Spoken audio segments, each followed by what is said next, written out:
भविष्योत्तर पुराण में लिखा है कि धर्मराज युधिष्ठिर महाभारत युद्ध के पश्चात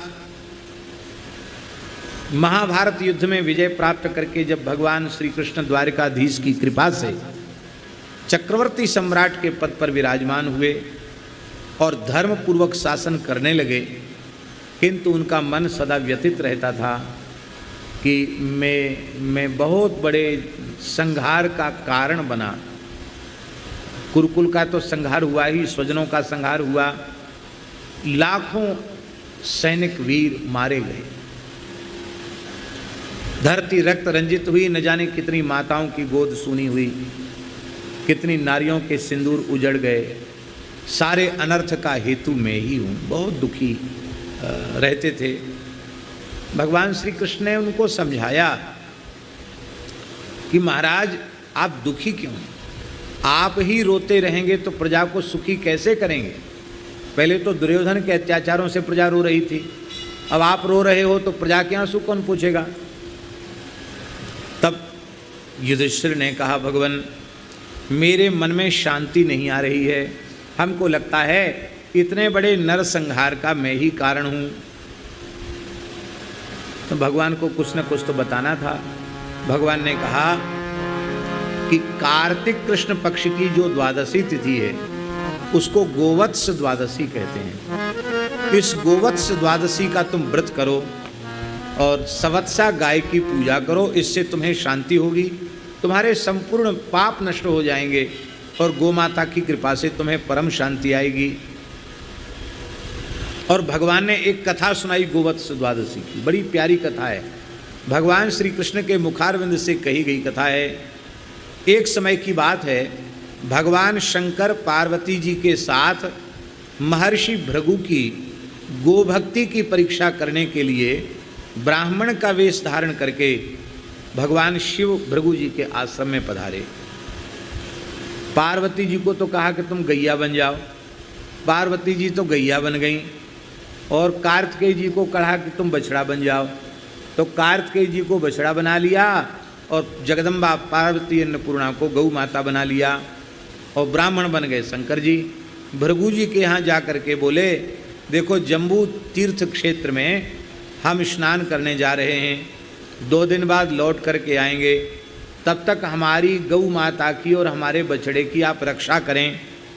भृगु जी ने कहा बिल्कुल ठीक है, स्वीकार कर लिया।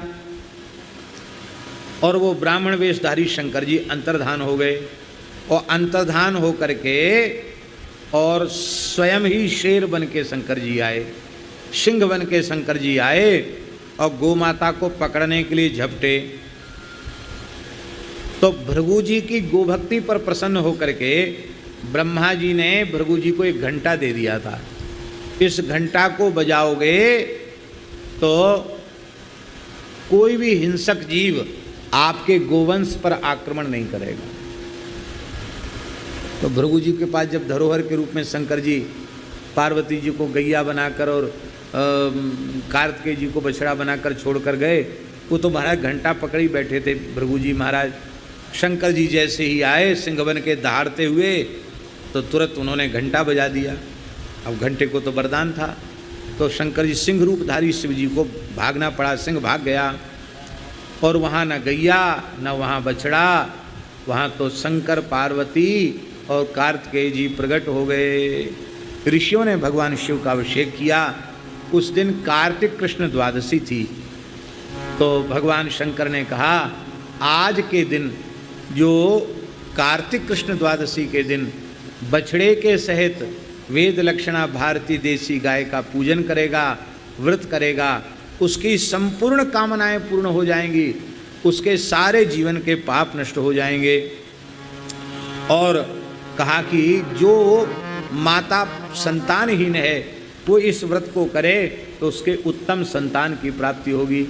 एक समय की बात है, ये अनुष्ठान ऋषि कर रहे थे गंगा जी के किनारे, और उसी समय उत्तानपाद की ज्येष्ठ रानी सुनीति ने इस कथा को सुन लिया।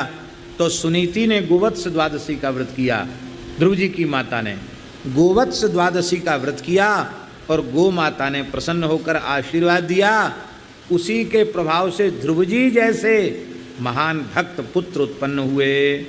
बोलो भक्तवत्सल भगवान की जय। तो महाराज जी जो विशेष बात है वो ये है कि सुनीति और सुरुचि बहनें बहनें थी। सुनीति बड़ी बहन थी, पर जब सुनीति के गर्भ से कोई संतान ही नहीं हुई, तब सुनीति के आग्रह पर ही राजा उत्तानपाद ने उसकी छोटी बहन से दूसरा विवाह कर लिया। लेकिन विचित्र है भगवान की माया। जब सुरुचि आई तो सौतिया डाह शुरू हो गया। डाह का कारण क्या था कि सुनीति माता ने गोवत्स द्वादशी व्रत किया तो उसके गर्भ हो गया राजा की कृपा से। तो सुरुचि को बहुत बुरा लगा। उसको बुरा इस बात का लगा कि मैं ब्याह करके ही इसलिए आई कि इसके संतान नहीं इतने वर्षों से हुई थी तो मेरे हो जाएगी, पर मेरे तो गर्भ में कोई जीव आया नहीं और मेरी बहन के पेट में बालक आ गया। तो वह इतना द्वेष करने लगी कि उसने सुनीति के गर्भगत ध्रुव जी को मारने के लिए अनेक प्रयास की। जहर तक दे दिया, महल से निकलवा दिया, विष दे दिया, लेकिन वो मरा नहीं, वो मरी नहीं सुनीति और ना ध्रुव जी मरे। तब अंत में सुरुचि ने अपनी बड़ी बहन से इसका कारण पूछा। उसने कहा कि जीजी क्षमा करना, हमारे मन में आपके प्रति बहुत द्वेष था, हमने आपके गर्भगत बालक को नष्ट करने के बहुत प्रयास किए, लेकिन इसके बाद भी मैं नष्ट नहीं कर सकी। क्या कारण है? और देखिए आपके पुत्र का जन्म भी हो गया, तो मुझे भी कुछ बता दो पूजा पाठ के मेरी भी संतान हो जाए, मेरी भी कोख में कोई बालक आ जाए।